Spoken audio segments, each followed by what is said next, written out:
dak iż-żmien Ġesu qal lid-dixxipli tiegħu: Le, merħla ċkejkna, tibżgħu xejn, għax missierkom oġbu jagħtikom is-saltna. Bijaw ġidkom u għatuh karità u fitxu għalikom infuskom boros li ma jitmermrux, teżor li ma jiġix nieqes fis-sema, fejn l-ħallil ma jisraq u lanqas il-kamla ma tħassar, għax fejn hemm it-teżor tagħkom hemm tinsab qalbkom ukoll.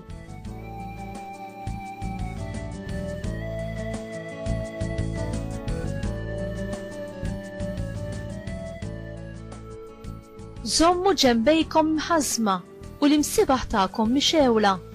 Kulu bħal nies jistennew lil sidhom lura mill-festa tat-tieġ biex malli jiġi u jħabbat jiftħulu minnu fih.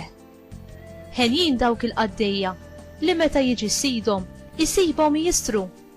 Tassew ngħidilkom li ju jitħażżem iqiegħdhom madwar il-mejda u jgħaddi qudiemhom iservihom.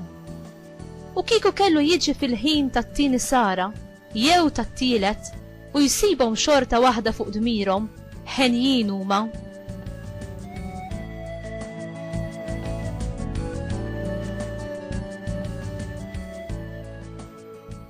Kunu għafu dan li kieku sit id-dar kellu jkun jaf x'ħin ikun ġej il-ħallil ma kienx se jħalli min jinfidlu l-ħajt ta' daru. Mela kunu lesti intom ukoll għax qatt ma tistgħu tobsru s-sija li fija jiġi bin il-bniedem. Mulej, għallu Pietru, din il-parabola qiegħed tgħidha għalina jew għal kulħadd? Wieġbu l-mulej: Int min tgħid li hu l-qaddej fidil waqli? Minu dak li s-sit qiegħdu fuq in-nies tad-dar biex jagħtihom semhom f'ħin l-ikel? Ħin dak il-qaddej li sidu jiġi u jsibu jagħmel dan. Ngħidilkom is-sewwa li jafdalu ġidu kollu fidejh. Imma nagħmlu mod li dak il-qaddej jibda jgħid f'qalbu: Sidi jiddawwar ma jiġi, u jaqbad isawwat lil qaddejja kollha irġiel u nisa u jiekol u jagħtiha għax-xorb u s-sokor. Sid dak il-qaddej jasal f'jum meta ma jkunx jistennieh, f'sija li fiha jieħdu għall-arrieda u jagħmlu bċejjeċ u jagħtih dak li ħaqqhom in-nies li mhumiex fidili.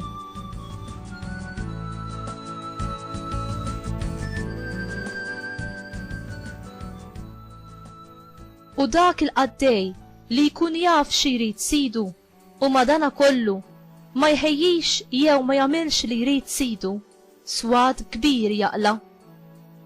Min imbagħad bla ma jkun jaf xi jrid sidu jagħmel xi ħaġa li jkun ħaqqa swat, dan ftit jissawwat, għax lil min taw ħafna ifittxu li jieħdu ħafna minn għandu, u min ħallewlu ħafna fidejh iżjed jippretendu minn għandu. Il-kelma tal-mulej, tifħil lilek Kristu.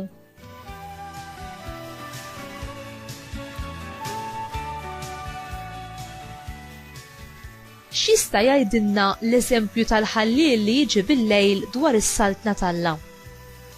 Ġesu kien iħobb jirrakkonta l-istejjer.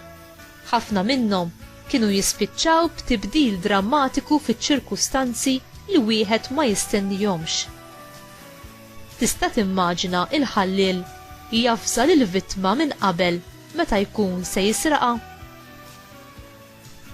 Għandna nkunu sorpriżi li naraw ħallil jaħrab teżor kbir li ma sabx min kien qiegħed jagħmel għassa fuqu.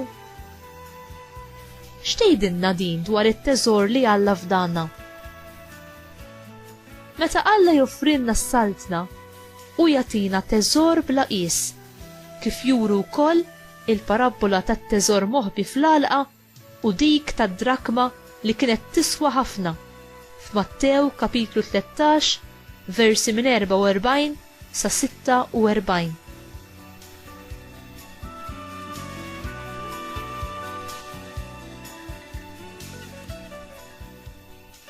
X'inhu dan it-teżor ta' valur bla limitu? Il-mulej innifsu u it-teżor tagħna u s-saltna li joffrilna is-saltna ta' paċi, ta' ferħ u ta' ġustizzja, kif insibu fl-ittra lir-Rumani kapitlu 4 vers 17. Il-mulej joffrilna relazzjoni miegħu bħala ulidu kif ukoll il-weda tal-ħajja eterna. Dan it-teżor u ta' volur wisq akbar minn kull teżor li jista' qatt ikollna f'din id-dinja. U dan huwa aktar sikur.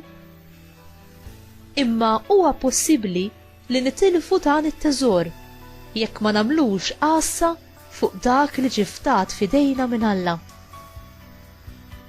U t-teżor tiegħek huwa fis-skur. Huwa Ġesu. Jekk illum Ġesu jitolbok kont ta' dan it-teżor li fdalek, se jsibek preparat biex tidħol għal dejjem fis-saltna tiegħu, jiġifieri fil-ġenna.